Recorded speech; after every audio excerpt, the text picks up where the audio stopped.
Hey, Kareem, welcome to the show today. I'm super excited that you're here. For our audience who has never heard about you and the amazing work that you're doing with the supply chain, can you please give them like an introduction about yourself and the work that you do? Sure. First of all, thank you for having me here, Valerie. Really appreciate it. Great show. My name is Kerim Kfuri, and I'm the president of the Atlas Network. It's a global supply chain solutions company. We have offices in New York. We have offices overseas in China. And really, our focus is to make ideas into reality and to do that safely by taking advantage of the global economy. We operate in a very unique time now where the world has never been smaller. But there are a lot of pitfalls when it comes to the realm of supply chain and procurement and a lot of sort of ups and downs to this industry, some that are controllable, some that are not in your control, but you still have to deal with. Mhm. And it's my hope and intention through my company and through kind of the social media type of things that I do to shed light on this industry because it impacts us all and it's a little bit complicated and unfortunately there isn't enough visibility or relatable kind of voice in this space, and that's what I look to bring to this industry. I agree. I don't think there's one clear voice that makes supply chain easy to understand with what's happening. So I'm so happy that you are that person. Walk me into I know you've been in the industry for decades now, but how did you get interested in supply chain in the first place? Yeah, it started with my own personal needs. I wanted to manufacture some products a couple decades ago. I couldn't find any good local opportunities and decided to go venture to where sort of the magic happens, which was overseas.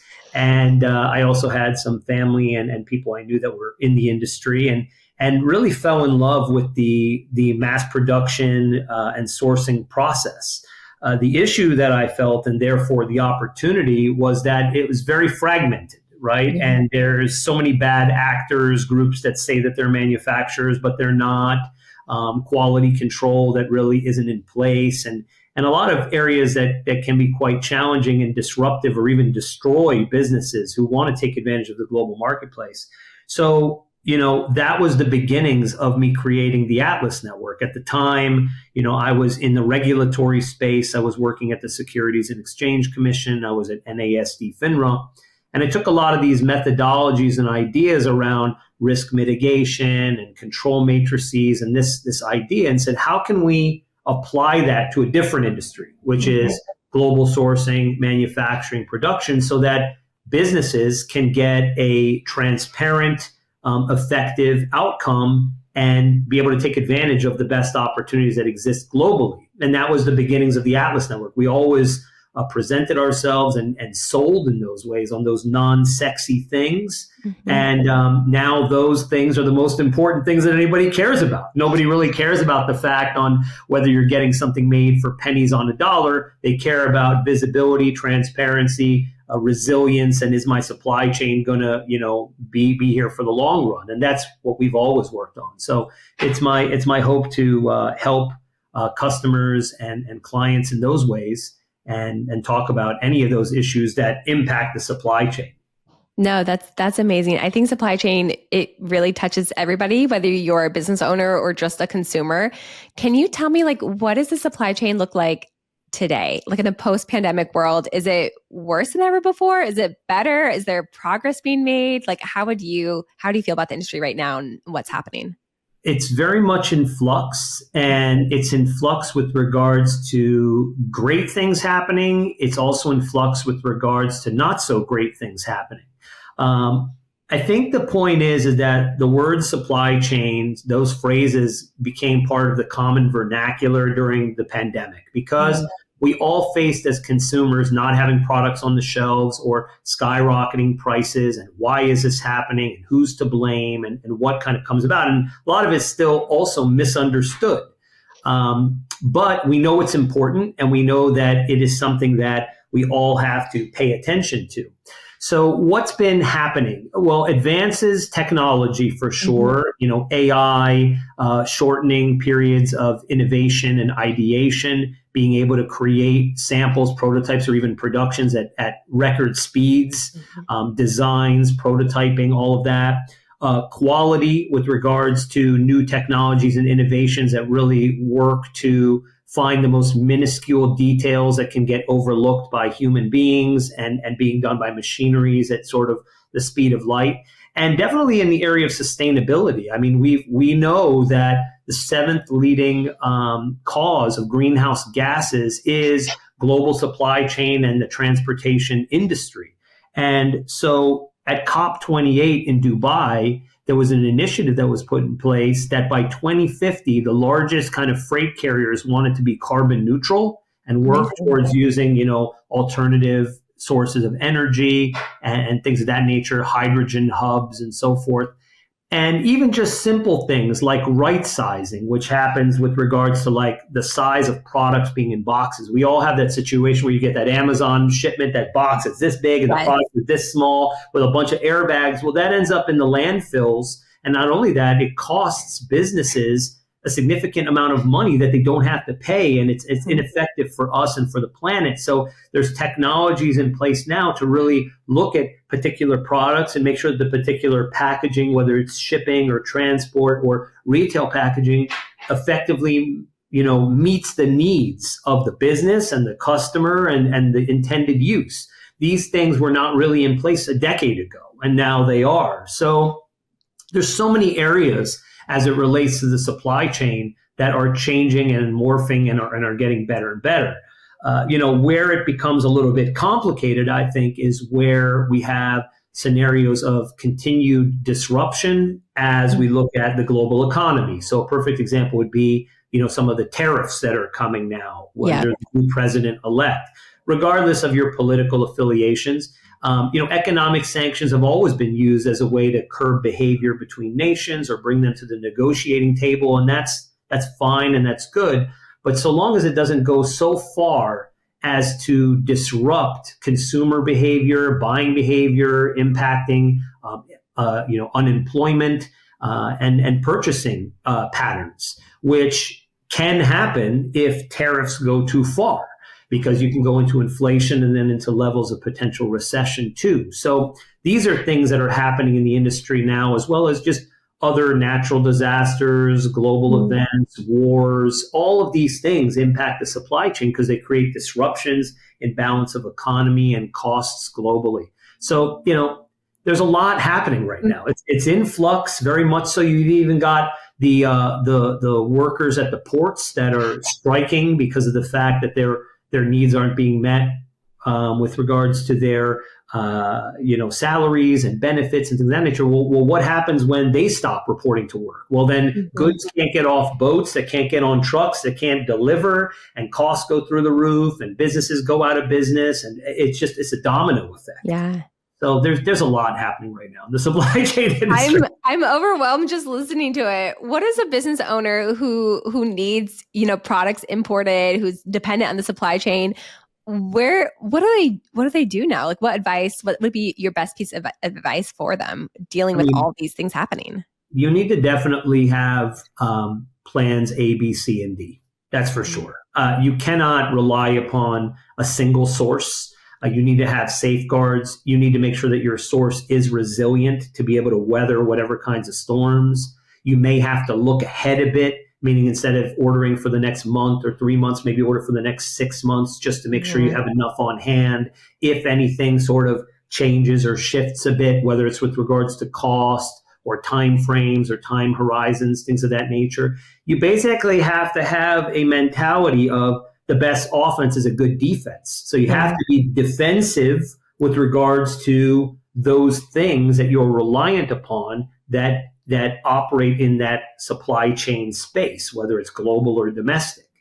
And that's what you really need to know. You really need to be able to target those potential pitfall areas and then work within your capacities to safeguard yourself in the case that worst case can happen. And that's probably what you want to paint. You want to say, worst case scenario, I can't get stuff from this group anymore. What happens to my company? What happens to my employees? If that's a really ugly looking picture, then you got to have balancing acts and risk mitigations against that. Okay, no, that's so good.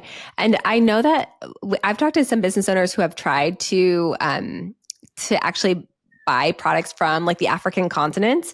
Like as things around the world have been getting a little bit crazier, like they're actually starting to look at African countries, which I think is good. But have you dealt with anything with supply chains from the African continent? I know like when I was trying to import from Africa, the cost of shipping was outrageous, which was really, really frustrating. But tell me more, like why is supply chain specifically with Africa so challenging, and what do you think some of the opportunities might be there? Well, I mean, I think that when you're looking at supply chains anywhere in the world, Africa or otherwise, you need to look at five key things. Okay. And the five key things have to be materials, access to the materials, Mhm. raw materials, otherwise, for what you're trying to produce or import in, the level of output that you're actually getting from that manufacturing equation. Can they only make 5 widgets a day when you need 50,000 a day? Mhm. How does that work? The resources, meaning like the labor, how's the labor force? Are they skilled? Are they not skilled? Are they aware of how to produce or in accordance to the standards that you need it to be for your importing nation?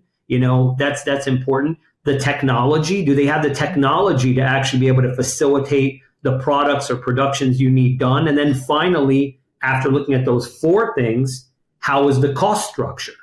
And when you look at these five key elements, across the board, then you can really understand product by product, country by country, what does or doesn't make sense. So as it relates to Africa specifically, that's going to be a product by product basis. I mean, the one good thing about Africa is obviously they have a significant labor force, Mhm. but how skilled they are in a particular industry rather than a different industry depends upon their history, their background, what they've done. Certain materials are very available in Africa where others may not be, and they have to import in those materials, which has additional Mhm. costs, and then so on. Do they have the technology to be able to facilitate those products you need? And if they do, at what level of an output that actually makes sense for you or doesn't make sense for you? So it's a very wide ranging question to ask. It really comes down to what kind of products are you trying to have made, and do they stand up, let's say in Africa, across those 4 or 5 major factors to consider? That's how you Mm. have to look at it. Okay, no, that's amazing. I love those. That actually makes so much sense. I'm like going through my head all the products I've like thought about importing or know people who are importing, and it does follow those five kind of rules really, really closely. What do you think? There's always a debate with like, made in China gets a bad rep, made in America has a better reputation. I'm in outsourcing, so almost somewhat similar. Like global talent economy is what we always talk about. Do you hire locally or you hire offshore? Tell me more about like what are some of the benefits of actually maybe importing from a different country instead of made in America? Like when do you know what to make locally and when should you actually import goods?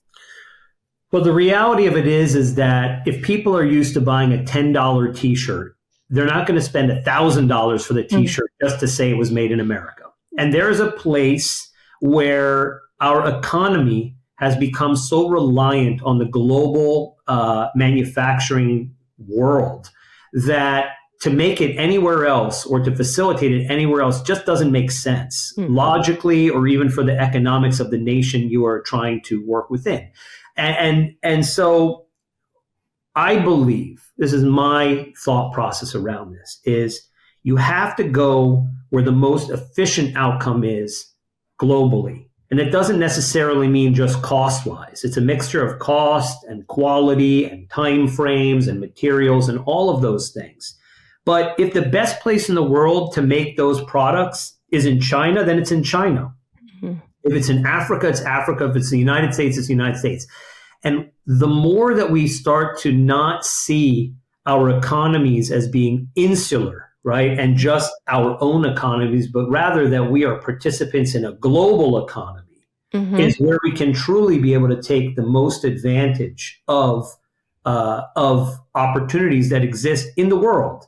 And technology has made that world so much smaller, where things happen at the speed of light and the far reaches of the earth, and we're able to all take advantage of that. So, for as much as, for example, President elect Trump is trying to protect the interests and the needs of the United States with some of these tariffs and so on and so forth, we have to always look at what potential cost to our own economy and to our own consumers. And if in the end, those costs don't outweigh those benefits, or they do outweigh those benefits, then you've gone too far with some of these actions. And so this is where it has to be monitored, and you have to look for indicators of potential inflation and or recession, and things of that nature. So, I believe the true answer is, depending upon the production, the products you're trying to import or sell in the market, otherwise, you need to go with who's the best player for that solution. And if it can't be domestic, then it can't be domestic, and no one can be upset about that. We have to just understand that it just doesn't make sense to make it here, because we won't have buyers that are going to buy at those prices, or we won't have quality that will be able to be facilitated at those levels, or we don't have the resources anymore. I mean, we're not a manufacturing nation anymore. We haven't been. The United States has not been a manufacturing nation in probably the last 40 or 50 years, except for very specific industries. Like, and can we bring that back? Can we create additional areas of manufacturing capabilities? Maybe. But I believe that that's actually going to happen more so from foreign direct investment that's going to come outside into the United States and say, let's build factories here, or let's bring that back. I don't know if that's going to come from the inside out. No, that makes so much sense. And as you're talking, there's so many parallels again between like outsourcing and importing with the supply chain, because it is like, my world is always about talking about the global talent economy and how it doesn't make sense to hire cold callers in America when cold calling is a volume game that you should do offshore and in a hybrid. And I think what you're saying tracks as well. Like, if our goal is to serve our clients with like the best quality product or service, you have to go where you can most likely get that in the best way. So no, that makes so much sense to me. So I want to switch gears and ask about you have a friend, Shark Tank friend. How in the world did you meet Daymond John, and what are you doing with him? I told you I was like fangirling when I saw you on Instagram with him. So tell me all about how that connection started and how it's going so far.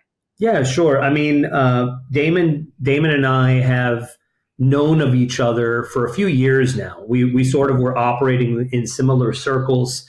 One of my very, very close friends is a co-founder of Bombas Socks. And basically that was the most successful company in Shark Tank history. And Damon was involved with that. My company, the Atlas Network, is the first US-based verified supplier of Alibaba. And I was, speaking at several of these conferences. Damon was a keynote speaker at a few of these conferences for a few years. So we would kind of run into each other in those ways.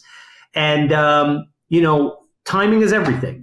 We were talking. I ended up meeting some people in his camp and had some conversations about the things that I've been trying to do as far as becoming a more relatable voice in the supply chain industry and trying to get that done on a large platform. And the Shark Group, which is Damon's group that he has implemented this new program called the CEO Access Program. And they take a very select few, maybe one or two in a year, and try to bring them to the light. And that's sort of the way this relationship is sort of working. We discussed, we had talks, we said, hey, supply chain is important. He comes from the manufacturing industry, from FUBU and everything else. So he understands sourcing and manufacturing and so on and so forth. And we both sort of said, this is a good thing for us to bring about and do together and work together. And so far it's new. It's only a couple of months old. There was a recent article in USA Today sort of announcing our partnership and relationship there. But it's going great. I mean, during the holiday season, he was up here and I went to a school with him where he donates a lot of his time. And we were there for the holidays for the kids. We sort of have been interfacing, seeing each other when we can, and we'll see each other more and more and do more and more work together. So. Oh, that's incredible. No, that's amazing. And it's awesome that you're able to like partner with him in this way. And you mentioned that you kind of met him by like being at like an event that he was at. And I noticed that you are going to like lots of events. You are published all the time on like major news platforms. For other business owners that are trying to also speak at events or or get published in a big magazine or a big article. What are the secrets you have on like how do you get that type of exposure?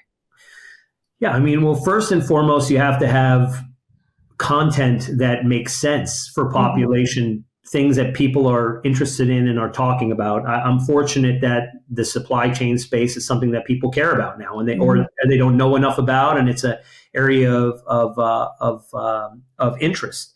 The second thing is you have to have expertise. You have to have a background that warrants you being able to represent that knowledge set and communicate it effectively in a way that people will want to hear about and understand. And then the next part about it is you have to have the right people around you. I mean, you have to have. It doesn't happen just by magic and waving a wand. There's PR firms that are out there that are consistently pitching a person like myself and the things I'm talking about or what I'm interested in, and then they either decide to pick those things up or they decide to not pick those things up. So it's a mixture of having the right experience, having the right topics, and then having the right level of access more than anything else. Just like anything in this world and in business, it's kind of a bit of who you know and you being at the right place in the right time. Mm-hmm. No, that's so good. And because you're like a successful business person, author, what's one business lesson that you wish you would have learned sooner than later? Always trust yourself. Mm. Always trust yourself for sure. There's going to be a lot of cooks in the kitchen. There's going to be a Mm-hmm. lot of naysayers. There'll be many, many people that just want to stand at the finish line to applaud you at the end. And Mm-hmm. the point is that you have to, in business and really in life, you have to be your own cheerleader. You got to Mm-hmm. get up every day and say, all right, what are we going to do today? How are we going to get this done? Whether it's something you're trying to achieve or feel fulfilled about, or even just simple things in your family or your relationships. You got to trust yourself. You got to be fully self confident in yourself, Mm-hmm. and that is what really is going to give you the highest levels of success and really allow you to live in a way that's without any real regrets because you can look back and say, I trusted myself. It worked out. It didn't work out. I did what I believed and I stand behind that. Mm-hmm. The challenge is that when people don't do that, then it's very difficult for them to rationalize either a good or a bad outcome and where you go from there because it's always seeking external ideas and approval. Not that you don't have sounding boards or people in your circle or life that you bounce things off of, but in the end, you got to be able to look in the mirror or sit in that room and say, you know what, this is the best decision that I can make at this time with the information knowledge I have, and I feel good about it. Mm-hmm. Working out or not working out. And Right. that's important, I think. Oh, that's amazing advice. All right. So, last question for you. We ask all of our guests this. It's a two-part question. Have you ever been anywhere in Africa, any country? If so, where? And if not, what would be the one country you'd want to visit next? Closest I got was northern at like Morocco area. Oh, I didn't close. make it there. I was close, but I didn't make it there. And if I was to go to anywhere in Africa, um, I think I'd like to go to safari, and 100%. do that side of things, just because I love nature and I love Mm-hmm. the the basics of what it represents, right? Mm-hmm. You're out in the safari and you basically will see, this interaction between predatory animals and grazing animals and what how they interact with each other and how the whole ecosystem comes together and operates in a way because that's almost like a snapshot of the way life is in many ways. Mm-hmm. Seeing it in nature, it's also reflected in our own humanity and the way that we live and the things that we do and how we conduct ourselves. So I think I would like to see that in its very organic state.